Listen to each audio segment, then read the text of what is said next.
નમસ્કાર, news at 10 સાથે હું છું જય શર્મા. નજર કરીશું હેડલાઇન્સ પર. વડાપ્રધાન નરેન્દ્ર મોદી અને ફ્રાન્સના રાષ્ટ્રપતિ મેક્રોનનો જયપુરમાં ભવ્ય રોડ શો. મોટી સંખ્યામાં લોકો ઉમટ્યા. શહેરને દુલ્હનની જેમ શણગારાયું.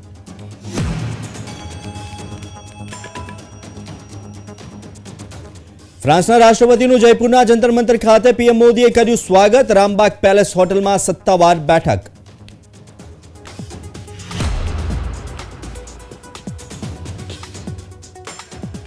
વડાપ્રધાને બુલંદશહરમાં ₹19,000 કરોડના વિકાસ પ્રોજેક્ટનું કર્યું લોકાર્પણ. કહ્યું, ઉત્તર પ્રદેશના વિકાસ વિના ભારતનું નિર્માણ શક્ય નથી.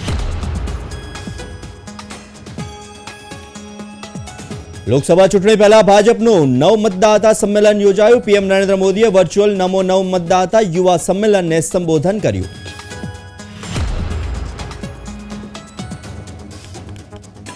તો નડિયાદના સુપ્રસિદ્ધ સંતરામ મંદિરમાં બોર પૂનમની ધામધૂમથી કરાઈ ઉજવણી. પોષી પૂનમે અંદાજિત 15 ટન બોર ઉછાળવામાં આવ્યા.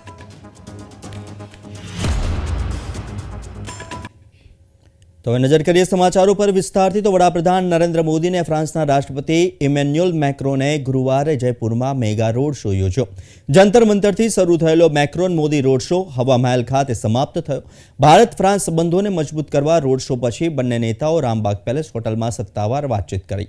મોટી સંખ્યામાં લોકોની ભીડ ફ્રેન્ચ અને ભારતીય ધ્વજ સાથે ગુલાબી શહેરની શેરીઓમાં લાઈન લગાવેલી જોવા મળી હતી.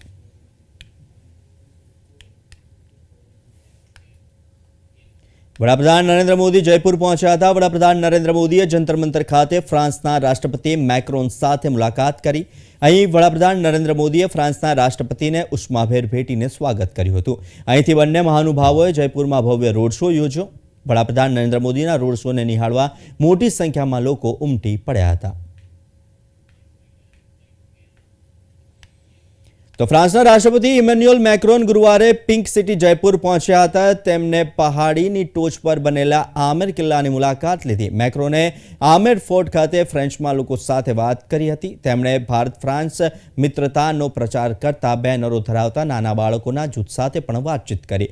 મેક્રોનના સ્વાગત માટે આમેર ફોર્ટ પર રેડ કાર્પેટ બિછાવવામાં આવી હતી. તો આમેરની સુંદરતા વધારવા માટે અહીં હાથીઓ પણ રાખવામાં આવ્યા હતા.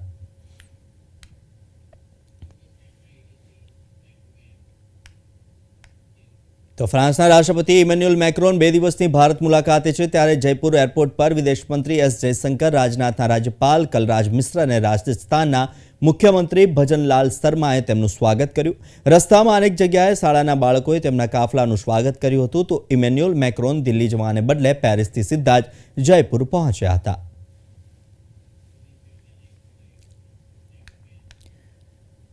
તો ફ્રાન્સના રાષ્ટ્રપતિ ઇમેન્યુઅલ મેક્રોને જયપુર પહોંચ્યા બાદ આમેર કિલ્લાની મુલાકાત લીધી. તેઓ દિલ્હીમાં ગણતંત્ર દિવસની ઉજવણીમાં મુખ્ય અતિથિ હશે. પ્રખ્યાત કિલ્લાની મુલાકાત દરમિયાન તેમની સાથે રાજસ્થાનના નાયબ મુખ્યમંત્રી દિયા કુમારી અને વિદેશ મંત્રી એસ જયશંકર પણ હતા.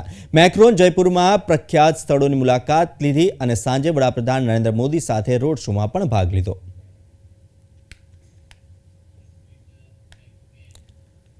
તો આસામના મુખ્યપ્રધાન હેમંતા બિસ્વા શર્માએ દાવો કર્યો કે આસામમાં રાહુલ ગાંધી દ્વારા યાત્રા દરમિયાન આવરી લેવાયેલા તમામ મત વિસ્તારો પર ભાજપની જીત થશે. તેમણે કહ્યું કે રામ મંદિર અભિષેક સમારોહ દરમિયાન આસામમાં યાત્રાનું આયોજન સાંપ્રદાયિક તણાવ पैदा કરવાનું રાજકીય કાવતરું હતું.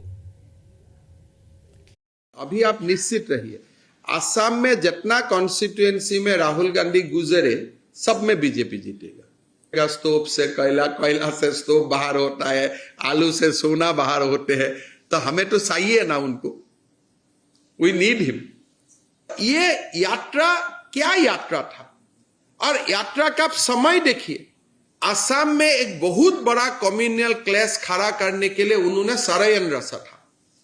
गुवाहाटी में तो उनका एक झलक हमें देखने के लिए मिला, लेकिन उनका बहुत बड़ा कॉन्स्पिरेसी था कि राम मंदिर का प्राण प्रतिष्ठा का समय में आसाम से गुजरे और आसाम में बहुत बड़ा क्लैश हो जाए. તો નાણામંત્રી નિર્મલા સીતારમણ આજે હિન્દુ કોલેજ દિલ્હી યુનિવર્સિટીમાં ઇન્ટરેક્ટિવ સત્ર દરમિયાન વિદ્યાર્થીઓને તેમના પ્રથમ વોટ અને તે વોટનું મહત્વ સમજાવ્યું અને પાર્ટી વિશે શું કહ્યું આવો સાંભળીએ.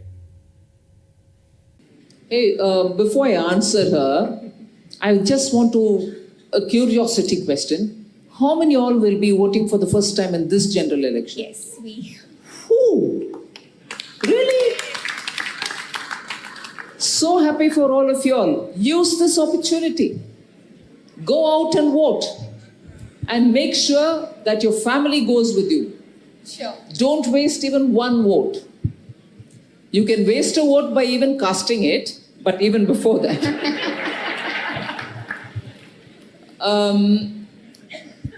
Ma'am, you want to make me engage myself in politics out here? I belong to a party and I'm very proud of my party. I'm very proud of the government we run.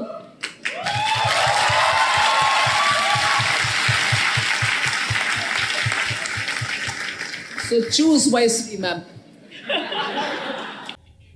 તો સંસદ સભ્ય Parimal નથવાણીએ national tourism day પર ગીરની સમૃદ્ધ જૈવ વિવિધતા, Asiatic સિંહો, શાંત લેન્ડસ્કેપ અને સાંસ્કૃતિક વારસાને યાદ કર્યો અને લખ્યું કે ગીર એક એવું સ્થળ જે આપણને સૌંદર્ય અને ભવ્યતાથી મોહિત કરે છે. પ્રવાસન દિવસ નિમિત્તે ગુજરાતના પ્રવાસન મંત્રી મુળુભાઈ બહેરાએ સોશિયલ મીડિયા પર રાષ્ટ્રીય પ્રવાસન દિવસની સૌને હાર્દિક શુભકામનાઓ પાઠવી અને કહ્યું કે ભારતની ભવ્યતાના અક્ષ પર તેમની પ્રકૃતિ, સંસ્કૃતિ, આધ્યાત્મ, વિરાસત અને વિકાસ સ્થાપિત છે, જેના કારણભૂત આપણા પાસે વૈવિધ્યસભર પ્રવાસનોની એક સુંદર સૂચિ તૈયાર છે. ગુજરાત પ્રવાસન સમૃદ્ધિને પ્રત્યક્ષથી જાણતાની સાથે આ શુભમ પળોનો આનંદ માણીએ.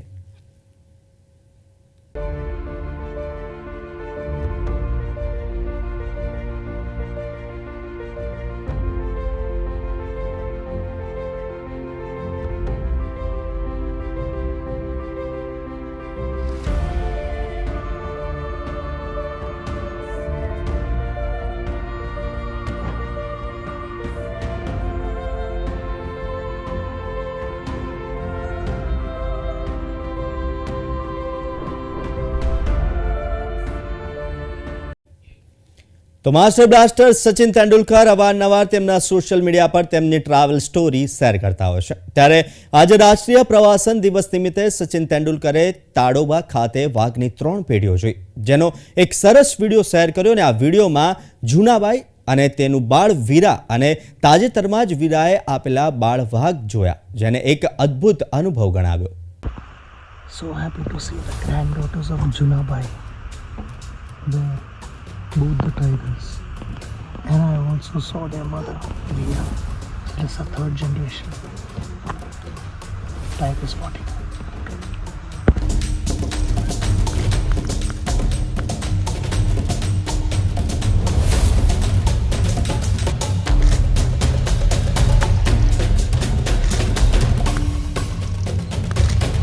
તો ગુજરાતના રાજકારણમાં પક્ષપલટાની મોસમ શરૂ થઈ છે, જેમાં આજે વધુ એક એમએલએ રાજીનામું આપ્યું છે. વાઘોડિયાના અપક્ષ ધારાસભ્ય ધર્મેન્દ્રસિંહ વાઘેલાએ રાજીનામું આપ્યું છે. તેમણે વિધાનસભાના અધ્યક્ષ શંકર ચૌધરીને રાજીનામું આપ્યું અને હવે તેઓ ભાજપમાં જોડાશે. તેમણે રાજીનામું આપતા જણાવ્યું કે મારા વિસ્તારના લોકોની લાગણીને માન આપીને રાજીનામું આપ્યું છે.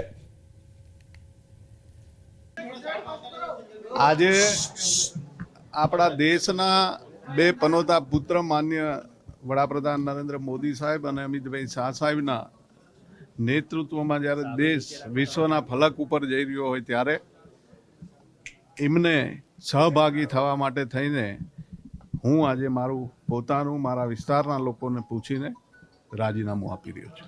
મારી કોઈ મજબૂરી નથી. હું મારી જાતે અયોધ્યાની અંદર જ્યારે રામલલ્લા બિરાજમાન થયા હોય અને રામ રાજ્યની જ્યારે સ્થાપના થવા જઈ રહી હોય ત્યારે હું પણ એમાં સહભાગી થવા જઈ રહ્યો છું. એ સહભાગીમાંથી હું બાકાત ના રહી જાઉં અને મારા મતદારોની પણ આ જ ઈચ્છા હોય એ માટે થઈને હું રાજીનામું આપી રહ્યો છું. મને બીજું કોઈ પણ જાતની લોભ લાલચ કે પદનો મોહ નથી.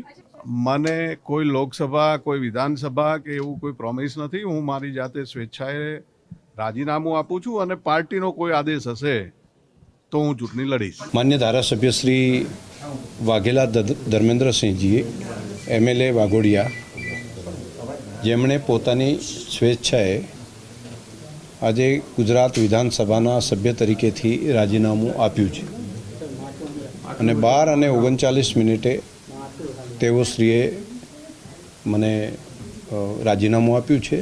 મેં તેમને પૂછ્યું કે આ આપે સ્વેચ્છાએ આપ્યું છે, તો તેમણે કહ્યું કે હા, હું મારી રાજી ખુશીથી સ્વેચ્છાએ રાજીનામું આપું છું અને તે રાજીનામાનો હું સ્વીકાર કરું છું. તો સુરત મહાનગરપાલિકા અને મનગામાં CHC સેન્ટરના નામે બોગસ જન્મ પ્રમાણપત્ર બનાવવાના દેશવ્યાપી કૌભાંડના મુખ્ય સૂત્રધારની આર્થિક ગુના નિવારણ શાખા ઇકોસેલ દ્વારા બિહારના ઝાઝા ખાતેથી ધરપકડ કરવામાં આવી.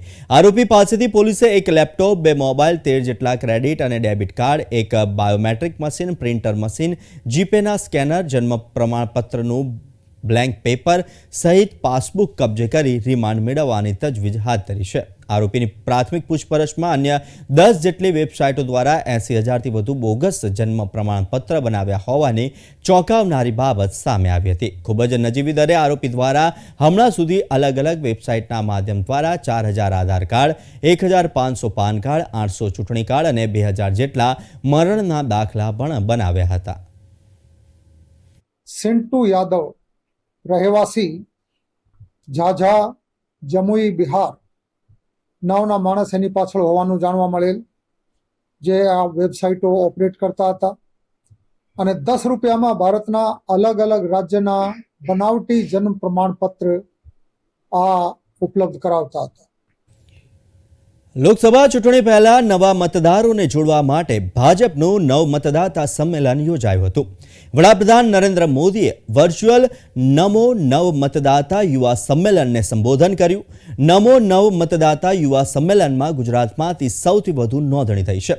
ગુજરાતમાં 5 લાખથી વધુ યુવાનો વર્ચ્યુઅલી જોડાયા છે. તો મુખ્યમંત્રી ભૂપેન્દ્ર પટેલ અમદાવાદમાં આવેલી સિલ્વર ઓક કોલેજમાં ઉપસ્થિત રહ્યા હતા. તો યુવા મતદારો સાથે વડાપ્રધાનનું સંબોધન મુખ્યમંત્રી ભૂપેન્દ્ર પટેલે વિદ્યાર્થીઓ સાથે સાંભળ્યું હતું. નરેન્દ્ર મોદી સરકારે દેશમાં નવી એજ્યુકેશન પોલિસી લાગુ કરી છે. નવી એજ્યુકેશન પોલિસીમાં માતૃભાષામાં ડોક્ટર અને એન્જિનિયર થવા મળશે. વાયબ્રન્ટ ગુજરાતને કારણે ગુજરાતમાં રોજગારીની તકો પણ સર્જાય છે.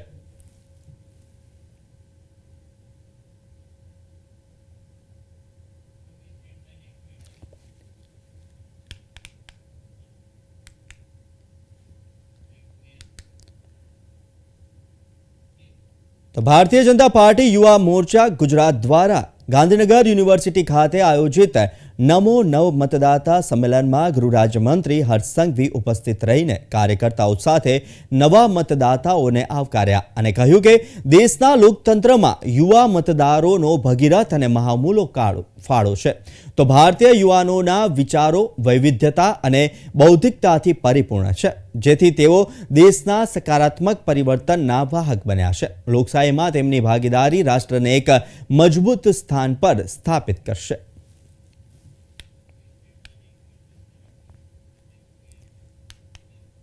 ચોટીલા શહેરમાં ઘણા સમયથી રહીશો પ્રાથમિક સમસ્યાઓના કારણે પરેશાન થઈ રહ્યા છે. ત્યારે સ્થાનિક રહીશો નગરપાલિકાએ પહોંચી રજૂઆત કરી હતી. પાણી, ગટર, રોડ જેવી પ્રાથમિક સુવિધાઓના પ્રશ્નોની રજૂઆત ઘણીવાર કરવામાં આવી હોવા છતાં કોઈ જ નિરાકરણ ન આવતા ઉગ્ર રજૂઆત કરવામાં આવી હતી. સુપરાના આજે 20 થી 25 માણસો ભૂગર્ભ ગટર કનેક્શન આપવા માટેની રજૂઆત અમને મળી છે. અને એમનો પ્રશ્ન એવો છે, ગટર નાખી દીધેલી છે પણ કનેક્શન આપ્યું નથી. એટલે આજ રોજ અમે એન્જિનિયરને મોકલીને ભૂગર્ભ ગટરની તપાસ કરાવશું અને જો કનેક્શન આપવાનું બાકી છે તો અમે આજ રોજ એ કનેક્શનનું કામ પૂરું કરી આપશું.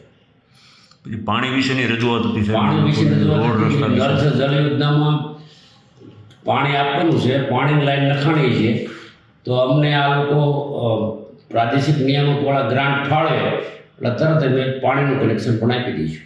સાહેબ, ભૂગર્ભ ગટર થઈને તો ઘણા વર્ષ થઈ ગયા, તો કેમ ત્યાં કનેક્શન બાકી ગયા હશે? હવે એ આમાં શું છે, હું જે નવો આવ્યો છું, મારે મહિનો થયો છે, બરાબર, એટલે તપાસ કરી લઉં છું કેવા કારણસર રહી ગયું છે અને એ નહીં રહીને આપણે ખાતરી આપશું. તો અયોધ્યામાં રામ મંદિર પ્રાણ પ્રતિષ્ઠા મહોત્સવ સંપન્ન થયા બાદ સમગ્ર ભારતમાં રામમય વાતાવરણ જોવા મળી રહ્યું છે. ત્યારે ગાંધીનગરમાં આવેલા રાધે રાધે પરિવાર દ્વારા 37મી શૌર્ય યાત્રા ગાંધીનગરથી નીકળી અયોધ્યા જઈ રહી છે. તો અત્યાર સુધીમાં Radhe Radhe education charitable trust દ્વારા 36 શૌર્યયાત્રા પૂર્ણ કરી છે. હવે 37મી શૌર્યયાત્રા માટે અયોધ્યા પ્રસ્થાન કરાવ્યું હતું. આ યાત્રામાં 2151 ફૂટ લાંબો અને 10 ફૂટ પહોળો વિશાળ રાષ્ટ્રધ્વજ અયોધ્યા લઈને જશે. તો અયોધ્યા ખાતે વિશાળ તિરંગા સાથે પ્રભુ ભક્તિ સાથે તિરંગા યાત્રા યોજાશે. મારું નામ રાહુલ સુખડિયા, રાધે રાધે જી, જય શ્રી રામ, ભારત માતા કી જય. શૌર્ય યાત્રાની વાત કરું તો શૌર્ય યાત્રા એટલે એમાં 2151 ફૂટ લંબાઈ અને 10 ફૂટ પહોળાઈ ધરાવતો વિશાળ રાષ્ટ્રધ્વજ છે, જે અમે અત્યાર સુધી 35 યાત્રાઓ સંપન્ન કરી આજ સવારે 36 નંબરની યાત્રા કડી ખાતે સર્વ વિદ્યાલય કેમ્પસથી સમગ્ર કડીમાં આખી યાત્રા યોજાઈ. 1200થી 1500 યુવાનોની વચ્ચે આખું કડી કહેવાય ને કે એક રાષ્ટ્રભક્તિ તરફ વળી ગયું આજે, અને કહેવાય કે 75માં ગણતંત્ર દિવસની પણ ઉજવણી સાથે સાથે કરવામાં આવી. તો ત્યાં કડીમાં જે યાત્રા નીકળી એ એક યાત્રા પૂર્ણ કર્યા પછી ત્યાંના ચેરમેન સાહેબ વલ્લભભાઈ એમ પટેલ સાહેબ અને મંત્રી શ્રી મણિભાઈ સાહેબ દ્વારા અમને અયોધ્યા માટે પ્રસ્થાન કરવામાં આવ્યું. અમે અત્યારે અયોધ્યા જઈ રહ્યા છીએ. 37 નંબરની યાત્રા અયોધ્યા ખાતે યોજાશે, જે આપણા માટે ખૂબ ગૌરવની અને ગાંધીનગર ગુજરાત સમગ્ર માટે ગૌરવની લાગણી કહેવાય કે અયોધ્યા ધામ ખાતે 37 નંબરની યાત્રા યોજી અમે પ્રભુ ભક્તિ સાથે રાષ્ટ્રભક્તિ સર્જાશે. ત્યાં તો અમદાવાદના જીએમડીસી ગ્રાઉન્ડ ખાતે આગામી 30મી જાન્યુઆરીથી 5 ફેબ્રુઆરી સુધીમાં વૈષ્ણવાચાર્ય વ્રજરાજકુમારજી મહોદય કથાનું રસપાન કરાવવાના છે. તો આ કથામાં ગુજરાત સહિત દેશ વિદેશથી પણ ભક્તો હાજરી આપવાના છે. વલ્લભ યુથ ઓર્ગેનાઇઝેશન દ્વારા શ્રીમદ ભાગવત સપ્તાહ જ્ઞાન કથાનું આયોજન કરવામાં આવ્યું છે. વ્રજકુમારજી મહોદયના સાનિધ્યમાં મુખ્ય યજમાન પરિવાર અને પોથીજી યજમાન પરિવારો પણ આ શોભાયાત્રામાં જોડાશે. શ્રી વ્રજરાજ કુમારજી મહોદય શ્રીના કંઠે આપણે આ ભવ્ય કથાનું આયોજન કરી રહ્યા છીએ. પૂજ્યશ્રી એ વિવાયો સંસ્થાના સ્થાપક છે. પૂજ્યશ્રી વિશ્વભરની અંદર આ સંસ્થાના માધ્યમથી માનવ કલ્યાણના કેટલાય અનેક કાર્યક્રમો કરી રહ્યા છે. શોભાયાત્રાના ઢોલ નગારા, બેન્ડ બાજા, ઘોડા, નૃત્ય મંડળી, ભજન મંડળી, વેશભૂષા રથ, ડંકા નિશાન, ધ્વજા પતાકા સહિત પારંપરિક વસ્ત્રો પરિધાન કરી મોટી સંખ્યામાં વૈષ્ણવો યાત્રામાં જોડાશે. શોભાયાત્રા દરમિયાન વિસ્તારના રાજમાર્ગો શ્રી કૃષ્ણ પ્રભુના જયઘોષથી સમગ્ર વાતાવરણ ભક્તિમય બનાવશે. કથામાં પહોંચવા માટે અલગ અલગ સ્થળોથી નિઃશુલ્ક બસની સુંદર વ્યવસ્થા થઈ ગઈ છે.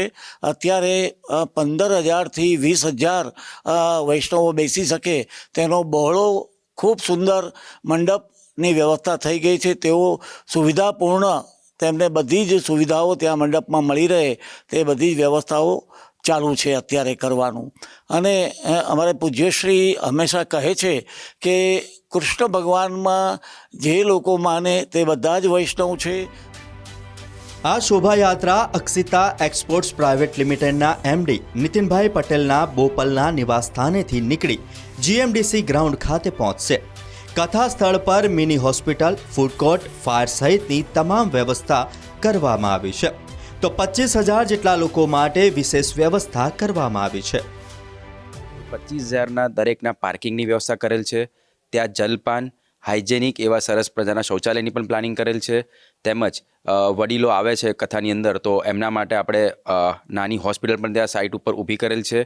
તેમજ ફાયર બ્રિગેડ અને આઈ હોસ્પિટલનું પણ અમે પ્લાનિંગ કરેલ છે. અને જોડે જોડે અમે ત્યાં ફૂડ કોર્ટનું પણ પ્લાનિંગ કરેલ છે. અત્યારે અમે કથા પ્રચાર પ્રસાર માટે અમદાવાદની અંદર મોટી સંખ્યામાં હોર્ડિંગ્સ, એલઈડી સ્ક્રીન્સ અને 10x10ના હોર્ડિંગ્સથી અમે લોકો પ્રચાર પ્રસાર કરી રહ્યા છે. કથામાં લોકોના પ્રશ્નોનો જવાબ પણ વૈષ્ણવાચાર્ય વ્રજરાજકુમારજી મહોદય આપશે. લોકોને લેવા મૂકવા માટે અમદાવાદના અલગ અલગ વિસ્તારમાંથી નિઃશુલ્ક બસ વ્યવસ્થા કરાઈ છે, જેમાં મણિનગર તેમજ south Bopal, Sola, science city, Naranpura વિસ્તારમાં બસ વ્યવસ્થા ગોઠવવામાં આવી છે. કેમેરામેન જીતેન્દ્ર પટેલ સાથે દીર્ઘાયુ વ્યાસ, પ્રવેગ ન્યૂઝ, અમદાવાદ. તો હાલ સમાચારમાં બસ આટલું જ. મને આપશો રજા. નમસ્કાર.